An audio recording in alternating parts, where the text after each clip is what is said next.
why people buy, the reason people buy stuff, and why they pull their wallet out to spend. Welcome to the Art of Marketing, your go-to destination for unlimited strategies, technique, and everything marketing. I'm Ahmed Hamad. I'll be your host and guide you through everything strategies. And in today's episode, we'll talk about something really took a lot of attention. And if you are not subscribed, hit the subscribe button and be the first one to see all the new episodes. Let's get into it. I've spent over half a decade helping more than 100 brands grow in Sudan, Egypt, and the UAE. And I've noticed something most companies and marketers actually miss, and that is the reason people buy things. So the thing is, people don't buy products, they buy identity. Identity comes first and the logic comes second, because most brands try to sell features, price, and benefit to people, but that stuff really barely matters at the moment they decided to purchase. They've already made the emotional decision.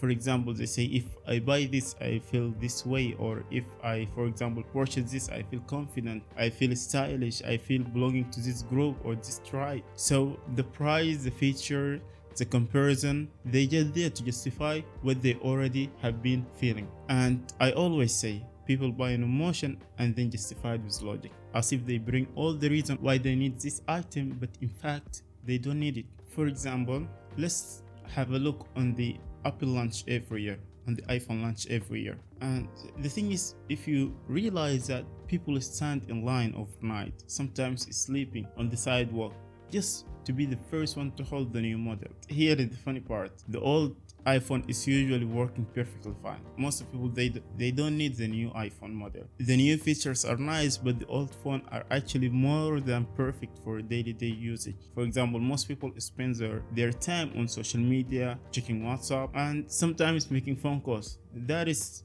the normal uses for most of people. So the old model actually do better, if not just enough. And the stock never finish. They could really just buy it a week later or order it online. So the question here, why do people still wait in line, even though they know the three facts? The thing is, because they don't want the iPhone. They want an identity. They want to be the first one belonging to this group. They want to be like, I am the first one to hold this iPhone, so I am ahead of everyone else. I'm a part of the Apple tribe. That is the power of identity driven in marketing. So how do you use this in your marketing? Know the person your product transforms into.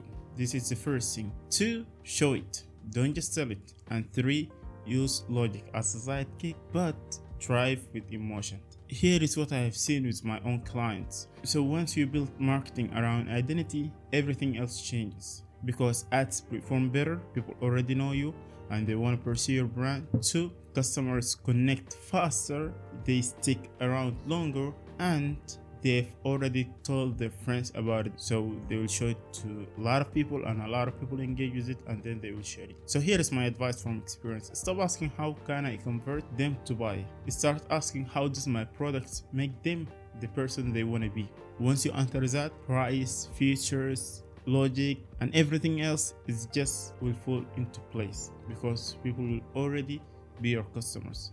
And if you want to help with your marketing, you want to create an identity that penetrate the market, just hit a DM, Ahmed Hamad, and I'll be your guide to your perfect identity. Peace out. See you in the next episode. The Art of Marketing.